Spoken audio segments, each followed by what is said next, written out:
Hello traders and welcome. My name is Christopher Glen. Today it is the 18th of January 2015 and this is a day market review for the current market status. Now basically this is Sunday, so the market will be closed, but still we will talk about the entire weekly calendar. We will talk about several assets that you should pay attention to, and several good trades are coming up. I'm certain that it will be very beneficial for you. On Monday, we will have bank holiday in the United States because of Martin Luther King's Day. Beside that, we do expect to see low liquidity, low volatility in the markets. Again, not only because of the dollar's bank holiday, but also because of other markets. We won't have a lot of announcements. Australian dollar, Swiss franc will deliver orange announcements, even the euro, but still nothing really important beside the New Zealand later on, talking about the business confidence indication. And that will be the only announcement that we're expecting to see liquidity from. But generally, again, the New Zealand is working while other markets are closed. It's working correlated with the Australian market, but nothing really important is going to form on the chart. So I would basically erase Monday from my trading time frames. On Tuesday, we will have several announcements. The German SAU indication, the manufacturing sales on behalf of Canada, GDP report on behalf of New Zealand, and the CPI report on behalf of New Zealand. So we've got a pretty divided announcements along the day. Expected liquidity from the euro, from the Canadian dollar, and from the New Zealand.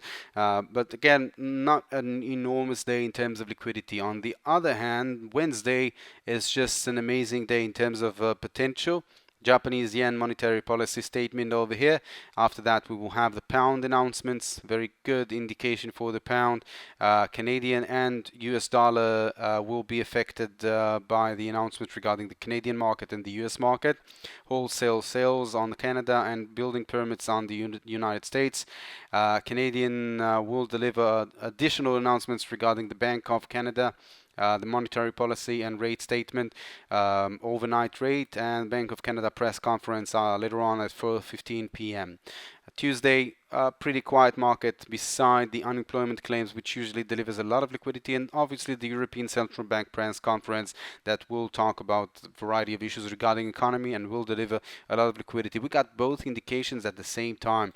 On one end, it's a good thing. On the other, it's a bad thing. Why? It's a good thing because we've got great potential to receive a lot of indication and to express a lot of liquidity on behalf of traders. The problem is that the US dollar will deliver an announcement regarding unemployment claims at 1:30, while the European market will deliver press conference that will go through the hour, and therefore the combination between the announcements might express a bit of difficulty in the eyes of traders. Meaning that traders that do want to trade according to the unemployment claims will wait a bit until the expression of a press conference will come out, and only by that they will make their decision in the market. So generally, when I'm looking at the time 1:30, usually what I'm doing, I'm trading at that time on specific assets.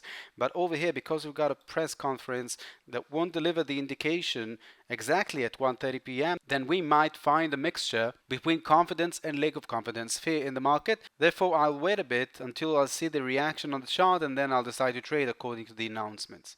Later on Friday, very nice Friday, we've got the retail sales regarding the pound, core CPI, core retail sales in Canada. And earlier in the morning, we've got the German flash manufacturing PMI, French flash manufacturing PMI. Over here, I'm expecting to see the expression on the CAC. Over here, I'm expecting to see the expression on the DAX. Chinese market will deliver another announcement. Really, Chinese market is not really affecting the markets. But still, the French CAC and the German DAX are expected to deliver a lot of liquidity. And later on, we've got good potential on the pound and Canadian dollar. Nothing important on behalf of the dollar, but then we should analyze the dollar index in order for us to reach some sort of a conclusion. Let's go to the chart. Let's see what we've got for this week. What we're doing right now, we're analyzing the potential for the beginning of the week, and after that I'll analyze the dollar index showing the potential for the entire weekly movement. Looking at all the assets in front of the Japanese yen, we can say that the pound, the Canadian dollar, the US dollar, the euro, the New Zealand and the Australian dollar all are expected to express weakness in front of the Japanese yen, only based on structure. Analyzing the chart in terms of structure, for example, I take the Australian dollar.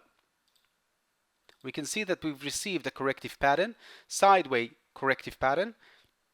We've got an A wave, a B wave, and completion of a C wave Therefore, my expectation is to see this chart dropping down.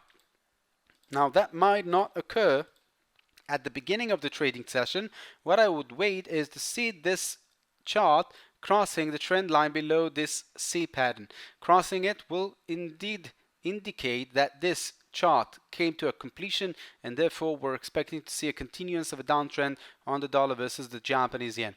Same goes for the pound versus Japanese yen. Again, we've received very nice clean downtrend 5 waves, 1, 2, 3, 4, and 5. And since then, we've received an A wave, a B wave, and a completion of a C wave. Again, if I'd like to be a bit more careful with my funds, then placing a trend line below this corrective pattern, we can cross the trend line, and by that taking a trade on the pound versus Japanese yen. And another thing that we can analyze, showing approximately the same structure, is the euro versus the Japanese yen. In this case, I'd like you to get familiar with the structure. When I'm analyzing the euro and placing it in front of the pound, looking at both charts, for example, you can see over here that we've received a higher uptrend movement than the euro. In the euro, we can see 5 waves dropping down, and an A wave, a B wave, and a C wave, while the pound pulled the structure higher, meaning that the pound is significantly stronger than the euro, but both assets are expressing weakness in front of the Japanese yen. So both assets are in a potential to drop down, continue the downtrend movement, and that is a great entry point for this downtrend movement. And on the euro, we can see the same structure forming over here, expressing the potential to see a continuance of a downtrend movement. Moving forward to the gold, we can see very nicely that the gold reached our target. I stated that approximately at 1250, 1260, I'll begin to look at the gold for a downtrend movement. Why? Because again, we've completed the corrective pattern over here, an A wave, a B wave, and a C wave. So what I said that back then is that once we'll reach a completion of this structure, we should place a trend line below this corrective pattern, expecting the market to cross that movement. By crossing it, the gold will move forward into a downtrend movement. Now, this is a daily chart, meaning that we should expect to see several days of bouncing backward and forward. We should analyze the dollar index to achieve a more accurate analysis of this chart, but at the moment, looking at this structure, it seems like the gold has reached a completion, and we're expecting to see the gold starting to fall down once we'll cross this trend line. Another thing that we should analyze always is the dollar index. Dollar index is on a daily chart over here. Let's move to an hourly chart.